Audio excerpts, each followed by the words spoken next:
इस चीज़ को लेकर के हम लोग एक स्टोरी दिखाना चाहते हैं, जहाँ पे कुछ बच्चे हैं जो कि कॉलेज के फ्रेंड्स हैं और साथ ही साथ वो CNI चर्च के मेंबर भी हैं। उनके कन्वर्सेशन का जिक्र हम यहाँ पे कुछ इस प्रकार से देखते हैं कॉलेज में।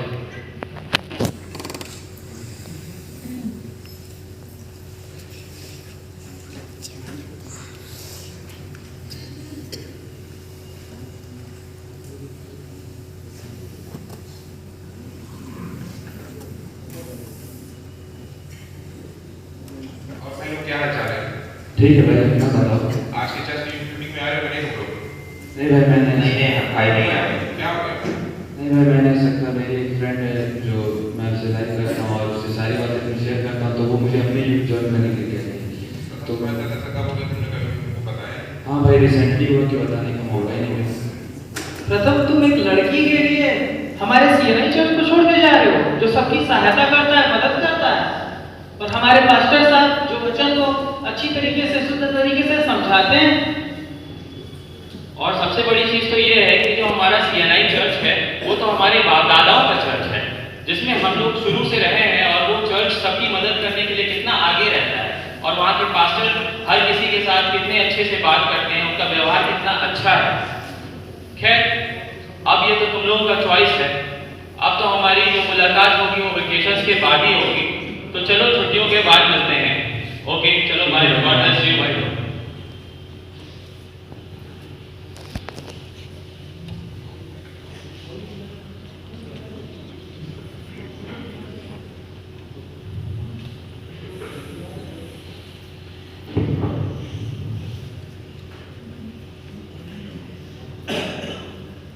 इस प्रकार से बच्चों के समर वेकेशंस की छुट्टी होती है, और CNI चर्च के बच्चों में ये खासियत हम देखते हैं कि वो अपनी छुट्टी का जो उपयोग है बड़ी अच्छी तरीके से करते हैं, कि वो अपने पादरी साहब के गाइडेंस में हो करके बाइबल का अध्ययन करते हैं, और इस दौरान वो बहुत कुछ सीखते हैं वचन के अनुसार।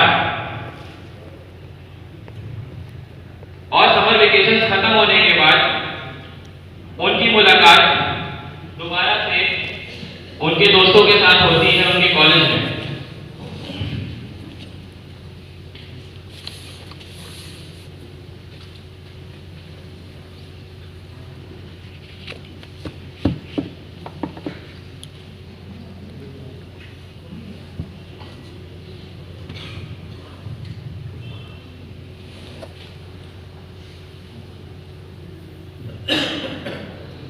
और भाई क्या हाल चाल है?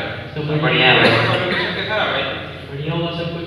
अच्छा, तुम लोगों ने दूसरे चर्च का जो यूथ ज्वाइन किया था, तो मीटिंग कैसी चल रही है? क्या सीखने को मिला भाई वहाँ पे? यूथ मीटिंग तो बहुत अच्छी चल रही है, और रही बात सीखने की, वहाँ पे हम लोगों ने बहुत कुछ सीखा है। जैसे क्या क्या भाई? भाई मुझे तो कॉर्ड्स प्ले करना और इंस्ट्रूमेंट प्ले करना आ गया, जैसे कि हम प्रभु की आराधना करते हैं। और मुझे अन्य भाषा बोलना आ गया।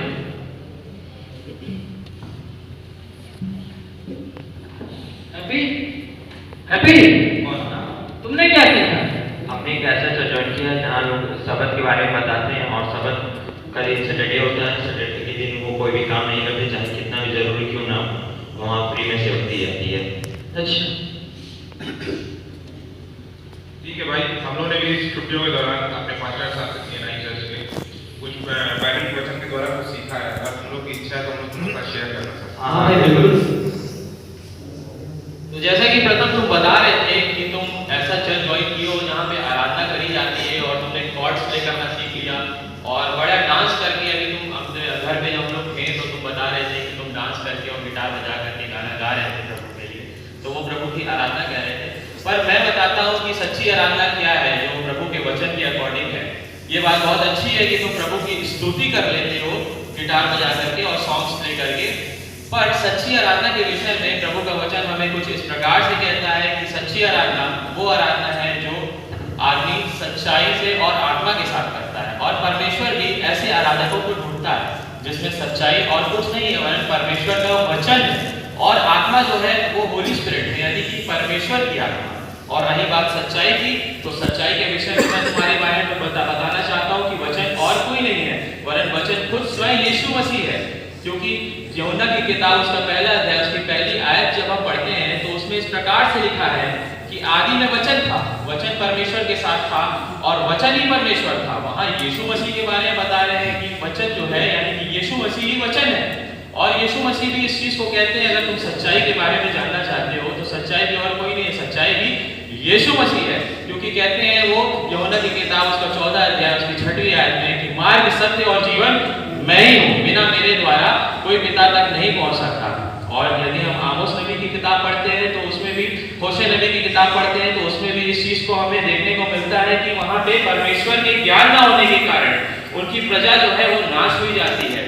और इस वजह से परमेश्वर बहुत नाराज है उन याजकों से जो परमेश्वर की इच्छाओं को, उसके ज्ञान को टालते हैं।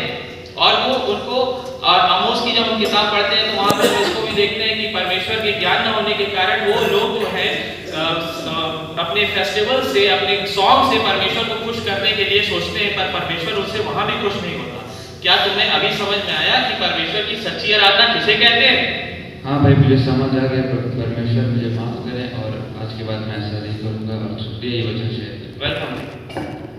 हैप्पी, हाँ, जैसा कि तुम बता रहे थे कि तुमने चर्च ज्वाइन किया और वहाँ सबत के दिन मनाया जाता है, जिस दिन, उस दिन तुम लोग कोई भी सहायता व मदद या कोई भी काम नहीं करते हो। पर मैं तुमको बताता हूँ, जैसा कि पवित्र शास्त्र बाइबल वचन में लिखा हुआ है और हमारे पास्टर साहब ने भी हम लोग को बताया था कि ये बताओ कि क्या तुम इजरायली हो, क्योंकि ये चीज तो इजरायलियों के लिए है। नहीं, तुम इजरायली ना हो। ठीक उसी प्रकार अगर सबत का दिन है और तुम कहीं जा रहे हो, रास्ते में किसी का एक्सीडेंट हो जाए तो क्या तुम उसकी मदद नहीं करोगे? हाँ करेंगे।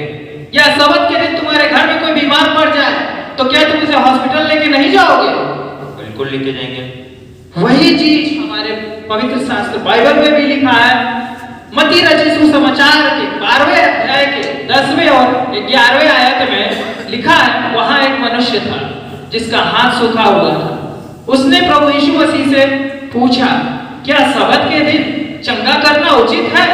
प्रभु यीशु मसीह ने जवाब दिया, तुम में से ऐसा कौन है जिसके पास सिर्फ एक ही भेड़ है और यदि वो किसी गड्ढे में गिर जाए तो उसे पकड़कर ना निकाले सबत के दिन? जैसा कि तुमने बताया कि सबत के दिन किसी का मदद नहीं किया था, लेकिन विश्वासियों के लिए सबत के दिन हो या ना हो मदद करना है। और तुम ये भी कह रहे थे कि तुम कोई काम नहीं करते।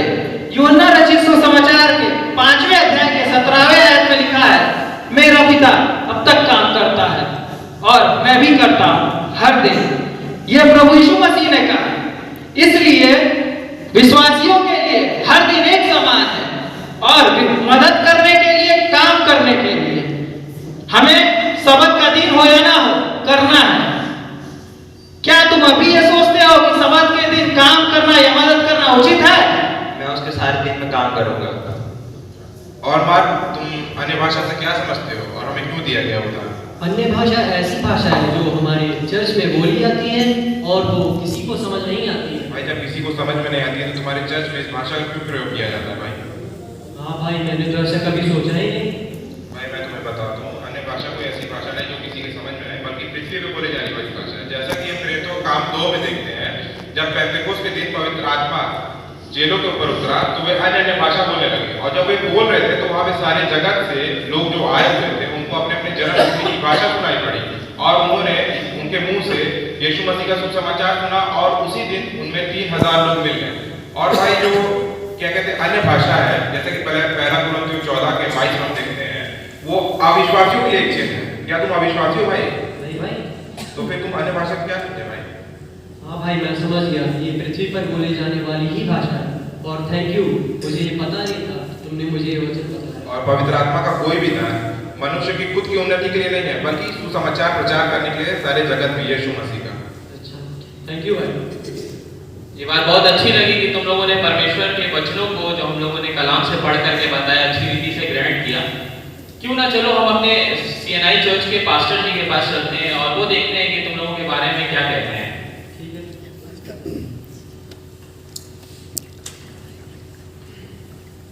जय मसीह की पास्टर साहब। जय मसीह भाइयों।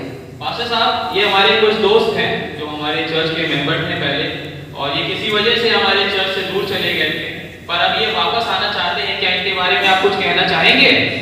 सबसे पहले तो मैं आप सबका फिर से स्वागत करता हूँ और मैं आप सबके बीच में एक वचन पढ़ता हूँ जो कि हमें मिलता है यूहन्ना की पुस्तक से, उसका 20वां और 21वां आयत। उसमें कुछ इस प्रकार लिखा है कि मैं केवल इन्हीं के लिए विनती नहीं करता, परंतु उनके लिए भी जो इनके वचन के द्वारा मुझ पर विश्वास करेंगे, कि वे सब एक हों, जैसा तू है पिता मुझ में और मैं तुझ में हूँ, वह सब भी हम में हो, जिससे संसार विश्वास करे कि तू ही ने मुझे भेजा है। इस वचन में यीशु मसीह हमें यूनिटी के बारे में बताते हैं और वो खुद इस चीज को कहते हैं कि वो जब भी वो कोई काम करते हैं तो वे पिता की उपस्थिति में होकर के करते हैं। वैसे ही जब पिता कोई काम करते हैं तो वे यीशु मसीह के साथ होकर के करते हैं। और इसी प्रकार आप लोगों को भी यूनिटी में होकर के लोगों की सेवा करनी है और यीशु मसीह का सच्चा गवाह ठहरना है। जैसा कि आप बताते हैं कि हमारे चर्च का मोटिव भी यही है कि unity, witness and service. Thank you भाई साहब। परमेश्वर आप सबके साथ रहे। थैंक यू भाई साहब।